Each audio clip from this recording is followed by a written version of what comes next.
नमस्कार दोस्तों, knowledge stream centre of learning में आपका स्वागत है। आपकी एग्जाम प्रिपरेशन को और बेहतर बनाने की तरफ एक कदम। दोस्तों, नॉलेज स्ट्रीम की करंट न्यूज एनालिसिस है, जिसके अंतर्गत हम डे की जो प्रमुख खबरें हैं उनको डिस्कस करके उनके साथ साथ और तथ्यों को भी शामिल करते हैं, ताकि वो न्यूज़ हमारे एग्जामिनेशन पॉइंट ऑफ व्यू से बहुत ही सहायक सिद्ध हो। इसी में आज हम जो एक बहुत इंपॉर्टेंट न्यूज़ है, charges of genocide on China, यानी चीन पर नरसंहार के आरोप, एक न्यूज़ है, उसके बारे में डिस्कस करेंगे। ये क्या इशू है उसके बारे में हम जानेंगे। और उइगर जातीय समूह जो कि जिनजियांग प्रोविंस में निवास करती है चाइना के, उसके बारे में और चाइना के जो रिलेशन है उसके बारे में हम डिस्कस करेंगे। और इंटरनेशनल कोर्ट ऑफ जस्टिस का इसमें क्या रोल है उसके बारे में भी जानेंगे। चलिए स्टार्ट करते हैं आज का लेक्चर। और लेक्चर स्टार्ट करने पहले आपसे अनुरोध है, नॉलेज स्ट्रीम को जरूर सब्सक्राइब कर लें और नेक्स्ट वीडियो के नोटिफिकेशन के लिए बेल आइकन को जरूर दबा लें। इसे दोस्तों के बीच में शेयर करना ना भूलें जो भी एग्जामिनेशन की तैयारी से जुड़ा हुआ है। तो ये लेक्चर हिंदी और इंग्लिश दोनों में होगा। चलिए स्टार्ट करते हैं न्यूज़ से। न्यूज़ क्या है? जो यूगर एक्टिविस्ट ग्रुप है दो, उन्होंने जो इंटरनेशनल कोर्ट ऑफ जस्टिस है उसमें चाइना के खिलाफ जो भी वो क्राइम कर रहा है ह्यूमैनिटी के अगेंस्ट, उसके खिलाफ जो है ना उसने एक याचिका दायर की है अंतर्राष्ट्रीय न्यायालय में। ये एक न्यूज़ है चाइना के खिलाफ, इसके बारे में आज हम डिस्कस करेंगे।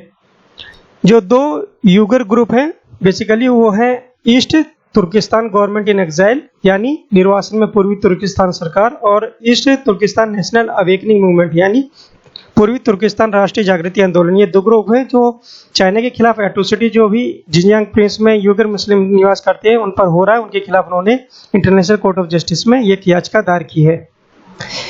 इन दो ग्रुप ने यूगर निर्वासन में सोमवार को अंतर्राष्ट्रीय न्यायालय में जो चाइना नरसंहार और मानवता के खिलाफ जो अपराध कर रहा है जिनजियांग प्रोविंस में, उसके खिलाफ जांच करने के लिए आह्वान किया है इंटरनेशनल कोर्ट ऑफ जस्टिस से। तो ये दो ग्रुप बहुत ही ज़्यादा इंपॉर्टेंट है एग्जामिनेशन पॉइंट ऑफ व्यू से, इनको जो है ना रिकॉल करिएगा।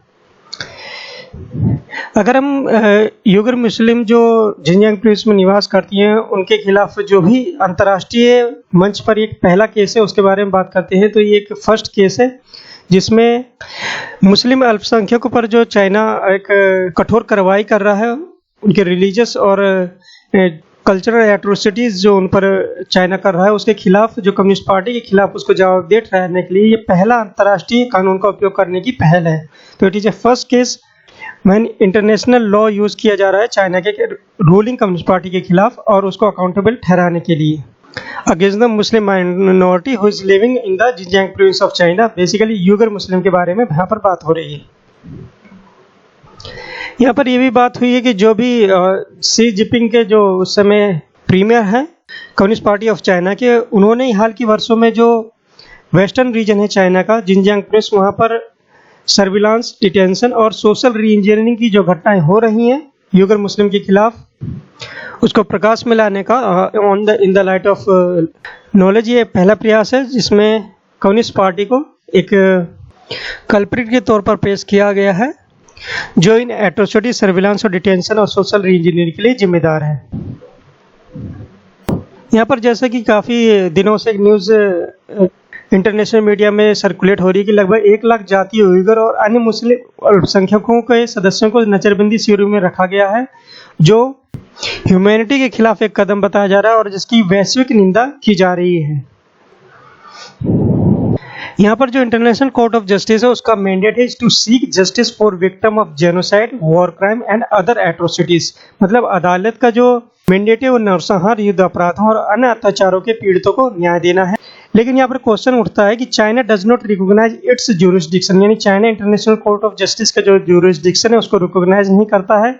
Raising the question of how far this case will go, मतलब यहाँ से सवाल उठता है कि जो केस किया गया है चाइना की कम्युनिस्ट पार्टी के खिलाफ, चाइना के खिलाफ, वो कहाँ तक पहुँचता है, इसके बारे में एक सवाल उठता है।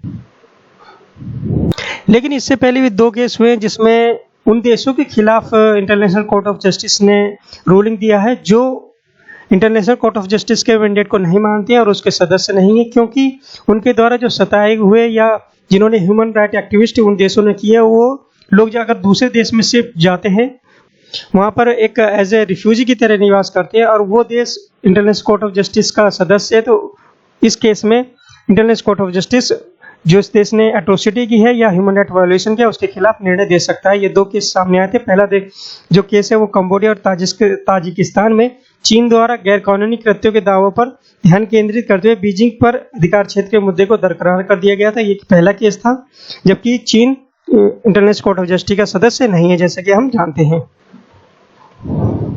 अदालत ने 2018 में एक फैसला दिया था कि the court has set its jurisdiction when crime start और end in a member state and that is the case here. मतलब अगर कोई क्राइम स्टार्ट होता है और एंड होता है किसी एक स्टेट में जो इंटरनेशनल कोर्ट ऑफ जस्टिस का मेंबर है, बल्कि और वो किया जाता है किसी दूसरे कंट्रीज के द्वारा जो मेंबर नहीं है, तो यहाँ पर इंटरनेशनल कोर्ट ऑफ जस्टिस का ज्यूरिसडिक्शन है, क्योंकि जहाँ क्राइम हुआ है और जहाँ स्टार्ट या एंड हुआ है वो इंटरनेशनल कोर्ट ऑफ जस्टिस का सदस्य है। तो ये एक बहुत इंपॉर्टेंट पार्ट है इंटरनेशनल कोर्ट ऑफ जस्टिस के मैंडेट में, जो चाइना को किसी न किसी हद तक बात करेगा पॉजिटिव रिजल्ट लेने के लिए। यहाँ पर जो इंपॉर्टेंट केस है वो 2018 का फैसला है, जिसमें म्यांमार में लागू किया गया था, जिसने हस्ताक्षर भी नहीं किए थे, यानी इंटरनेशनल कोर्ट ऑफ जस्टिस का वो सदस्य भी नहीं था, लेकिन म्यांमार पर ये नियम लागू हुआ था 2018 के फैसले में। इसमें अदालत ने फैसला सुनाया था कि वह बांग्लादेश जो कि सदस्य है उसमें जो रोहिंग्या मुसलमान भागे हैं वहाँ रिफ्यूजी निर्वासन है, उससे जुड़े अपराधों के लिए म्यांमार पर मुकदमा चलाया जा सकता है। चूंकि ये जो रोहिंग्या मुसलमान है वो अल्टीमेटली रिफ्यूजी थे बांग्लादेश में और Bangladesh international court of justice का सदस्य है, तो ये जो रोहिंग्या मुसलमान ये एट्रोसिटी के सताए हुए थे और ह्यूमन राइट वायोलेशन के इनके खिलाफ वायलेशन हुआ था और ये बांग्लादेश में इस समय रह रहे हैं, तो इन पर जो भी एट्रोसिटी या ह्यूमन राइट वायलेशन हुआ है इंटरनेशनल कोर्ट ऑफ जस्टिस ने उसको माना है और म्यांमार के खिलाफ एक निर्णय दिया है 2018 के फैसले में। तो ये जो 2 एग्जाम्पल है ये प्रूव करते हैं कि there could be a possibility that international court of justice give ruling against the Chinese communist party for the atrocity that is and the human right violation that he is doing in the Uyghur Muslim who is residing in the Xinjiang province of Western China।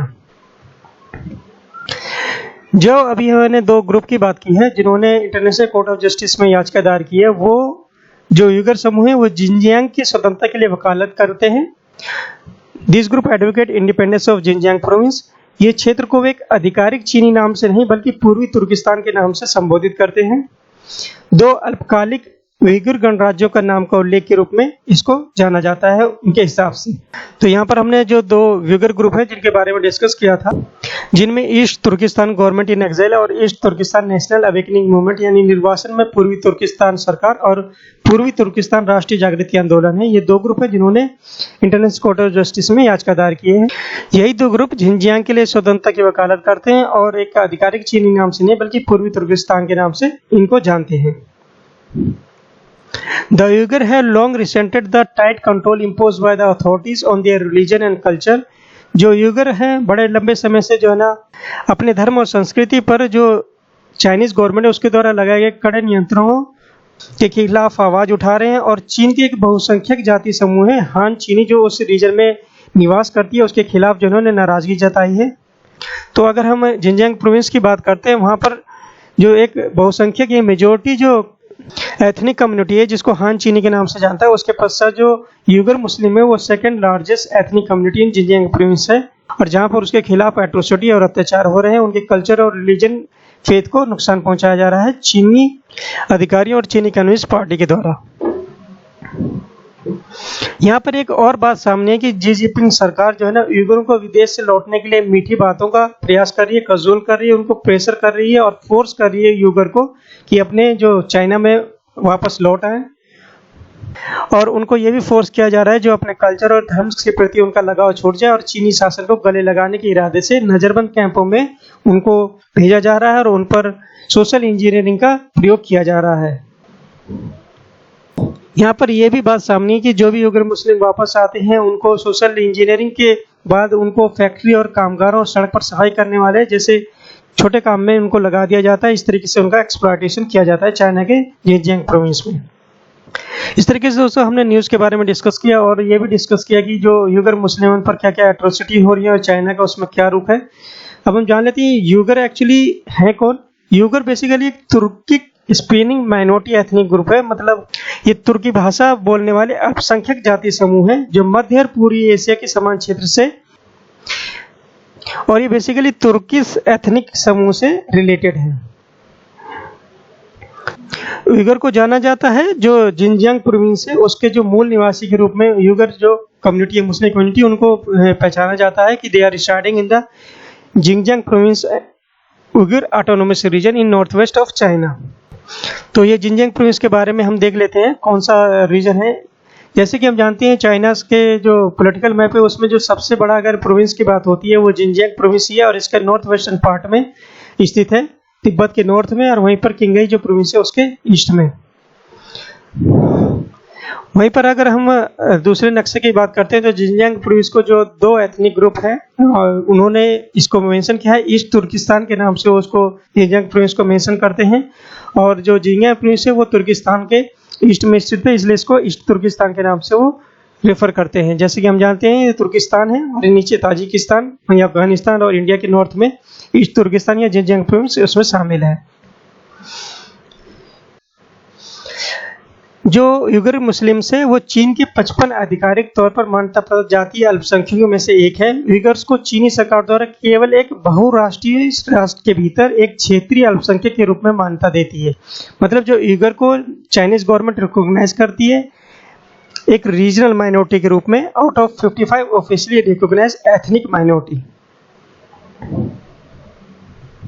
और यहाँ Chinese government का Uyghur के खिलाफ एक बात है कि वो उइगर को एक इंडिजिनस ग्रुप नहीं मानता है। चीन सरकार उइगर्स के स्वदेशी समूह होने की धारणा को खारिज करती है, और उसके हिसाब से जो उइगर्स हैं they are migrated from the central Asian country and they are continue to reside in the Xinjiang province. तो इस तरीके से वो एथनिक इंडिजिनस ग्रुप को मान्यता भी नहीं देता है उइगर मुस्लिम्स को जो जिनजियांग प्रोविंस में इस समय निवास करती है।